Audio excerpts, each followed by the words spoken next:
Call to order the Town Council meeting, October 6, 7:30 PM, Council Chambers. First item is Pledge of Allegiance. Pledge allegiance to the flag of the United States of America, to the republic for which it stands, one nation, under God, indivisible, with liberty and justice for all.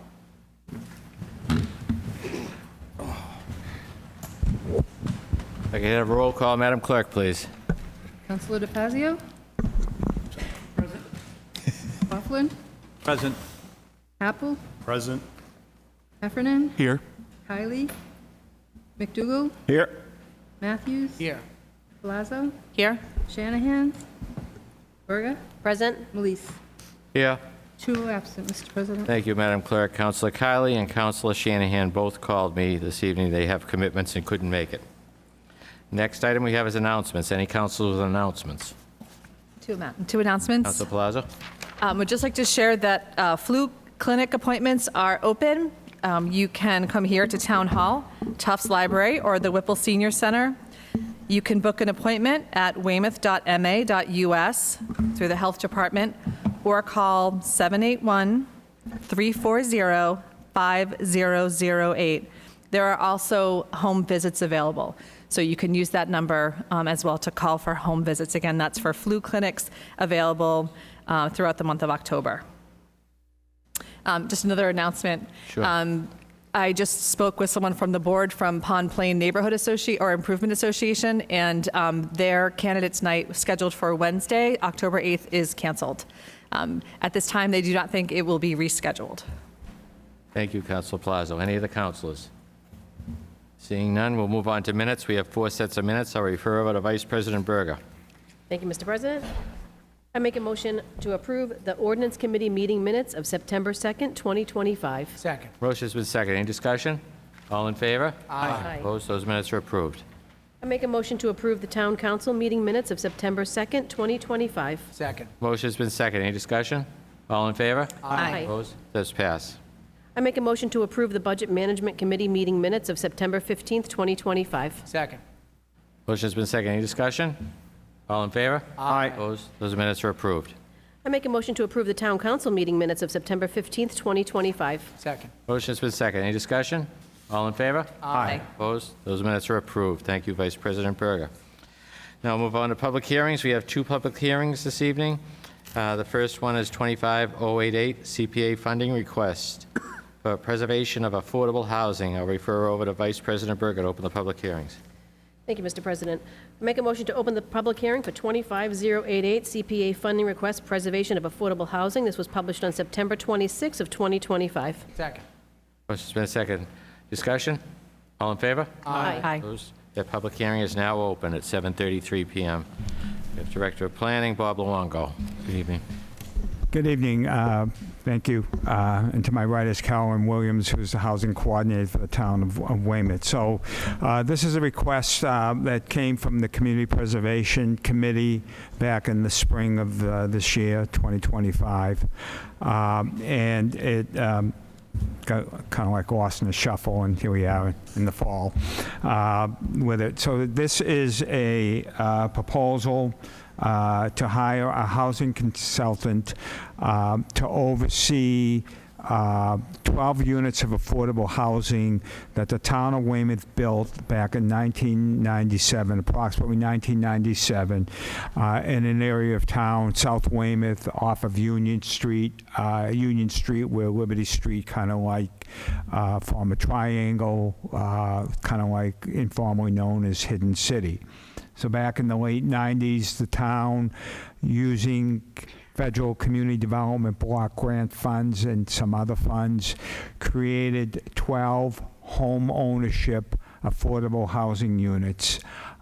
Those came with restrictions on it that required the homeowners, when they sold, they had to sell those properties to another qualified homeowner meaning the homeowner had to make, their annual income had to be less than 80% of the median income. So the affordability restriction stays with the property in perpetuity. It created some responsibility on the part of the homeowner, and unfortunately, as years passed, homeowners forget about some of those responsibilities. So there are a number of the responsibilities. For instance, when you go to sell your affordable housing the unit, you can't realize the full value, the full appreciation of the property. The property only appreciates at a certain percentage over the years, unlike a homeowner who owns a house and they can get what the market rate is bearing. So the homeowner has to sell the property at a housing price that an affordable homeowner can afford. I'll give you an example. A property just sold at 21 Mansfield Street. It was an affordable housing unit built under this program. Unfortunately, the homeowner lost the property through a bank foreclosure, and the bank had the property.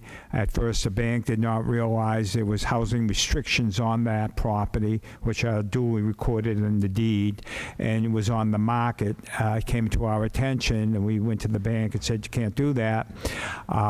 And basically, I'll make a long story short, that house just sold, I think in May, for under $400,000 with the restrictions on it. So that obviously is a pretty good bargain in today's Weymouth housing market to find a house that goes for sale at that amount. So there are certain responsibilities for the homeowner. So this consultant that we want to hire with the community preservation funds, it's only for 1 year. It's $5,000. And it's basically, we're going to basically shadow this consultant for a year so we can understand exactly our responsibilities relative to these 12 affordable housing units. And there are a lot of responsibilities. I'll go through a couple of them right now. For instance, if the homeowner at one of these affordable housing units does capital improvements on his home, they need to be advised that some of those improvements they make, they're not going to get the full value of that when they sell the property, because again, the sale price is restricted. So if you're going to put in a $100,000 kitchen with granite countertops and a nice marble bathroom, or do the playroom, we need to make sure that the homeowner realizes, yes, for your own comfort, you can certainly do it, but just realize when you sell your home, you're not going to get the full appreciation based on the property improvements you put in there as well. There are also some annual monitoring requirements that notices should be sent out to these property owners on an annual basis to make sure that they understand the restrictions that are on them, and if they need to talk to someone about the capital improvements they want to make on the property, that we would be there to help them on that as well. So then it also involves homeowners have any questions throughout the year that they need answered. When they go to sell the property, and now these properties have been there since '97, so a lot of these homeowners might be thinking of the original homeowner selling the property, and they need guidance in which how they sell their property. There is a lottery that has to be conducted. A lottery, so it's fair to everyone who wants one of these affordable housing units. There has to be set up a lottery. There has to be screening of the potential lottery participants to make sure their incomes qualify. So there's a whole bunch of things that this consultant's going to do over the next year. Carolyn, our housing coordinator, will be closely working with the consultant over the next year. So basically, after this year, Carolyn will be able to then understand what the process is, and we'll be able to do it. So this is just a one-time contract. After that, Carolyn will take the reins of it with a good set of guidelines going forward. So these property owners will be properly notified on an annual basis, and when they go to sell, we can give them a lot more assistance with picking a realtor and picking the lottery system and make sure they get qualified buyers for it. So I don't know, Carolyn, did you want to add anything to it? So, hello, everyone. I think this specific consultant firm, they've done a lot of work in the town with rental properties.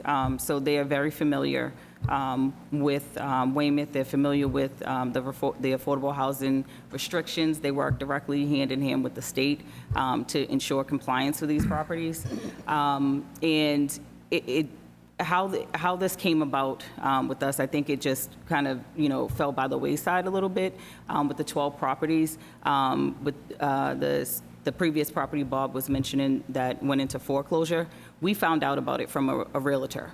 Typically, we don't want to find out that, someone has lost their home, especially affordable property. There's different things that, are in the deed restrictions to have, and if the compliance was upkept, then we would have been able to know about all of this before, ahead of time, and kind of give some resources and guidance and things like that. So the goal is to move forward and, to pick up and start the compliance and send out annual notices. This consultant firm, they're very familiar. There's a wait list. I get so many walk-ins and calls on a daily basis from Weymouth residents that they are in need of affordable housing. They want single-family homes. And so this consultant will conduct the wait list management.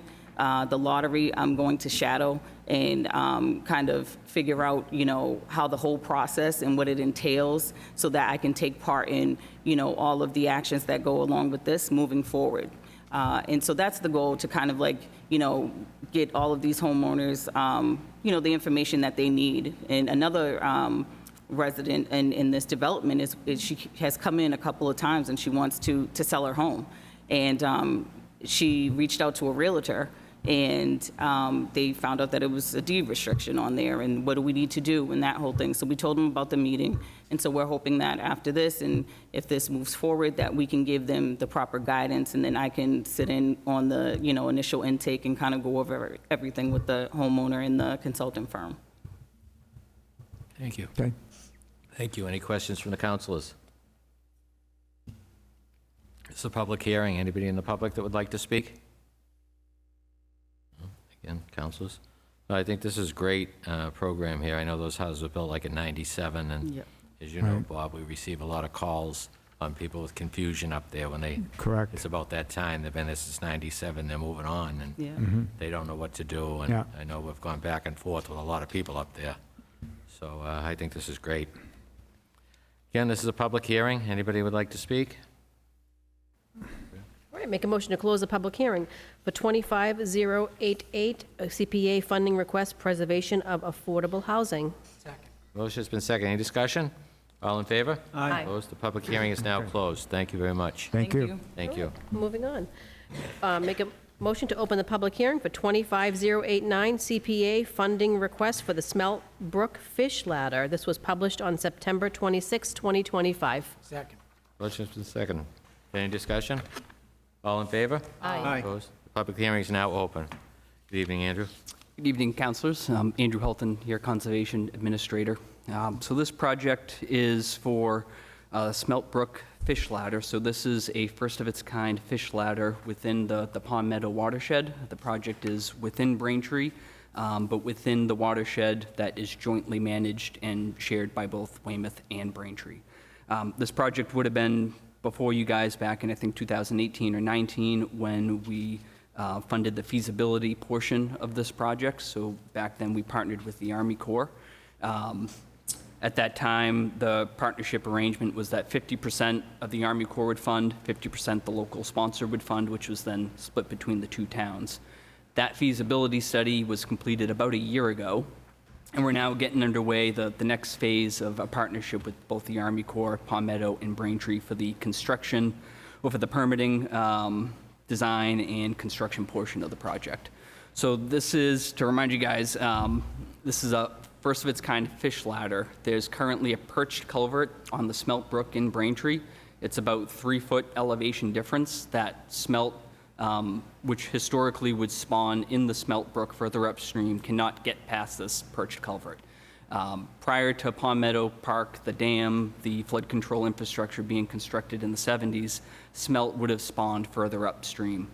When that project was built and this perch culvert was put in, it essentially cut the smelt off from that upstream spawning habitat. Smelt Brook in the Smelt in the Fore River are one of the more robust smelt populations in the state. It's one that's very closely monitored by the Division of Marine Fisheries. Smelt are on the decline across the East Coast, in particular Massachusetts. We're getting up towards the southern limit of their natural range. So what this project proposes is to construct a concrete fish ladder system that would provide the right flow needed for the smelt to traverse over this obstacle. The way that the funding breakdown would work for this phase of the project, we would partner with the Army Corps and Braintree through Pond Meadow. The Army Corps funds 75% of this phase of the project. The local sponsor funds 25%. Between the two towns, that's 12.5%. The total project cost is $1.3 million, and the town's portion of that, the 12.5%, would be $163,125. This is a significant infrastructure project, so it does require a lot of permitting. We need Army Corps permitting, even though they're also the project proponent, but state permitting, local permitting, all the environmental permits that you would need if you're working in a water resource area. That's about it in the summary. Any questions? Great, thank you, Andrew. Any questions from the councilors?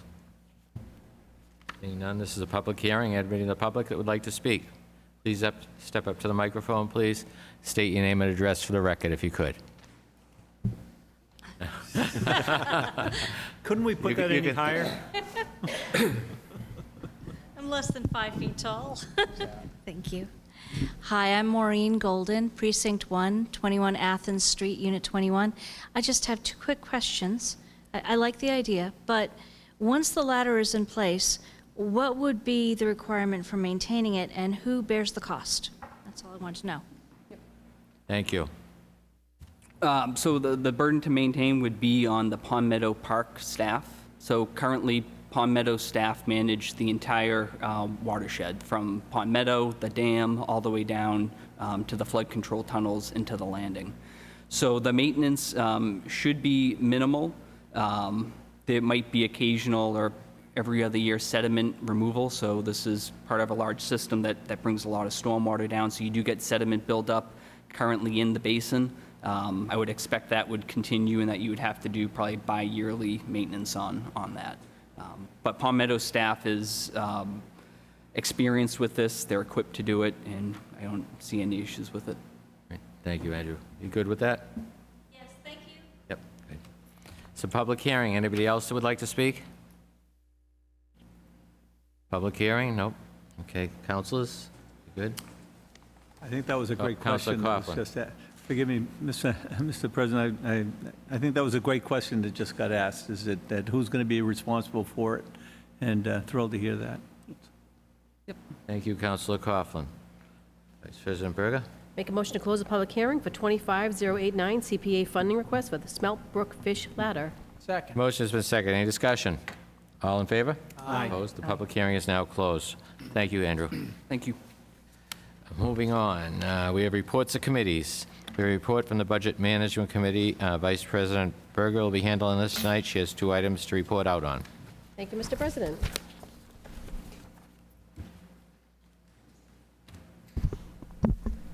So tonight, the Budget Management Committee meeting met. Chairman Shanahan was not here, so as Vice Chair, I sat in for the meeting. We met on Measure 25088, CPA funding request, preservation of affordable housing. This was referred to the committee on 9/2/25.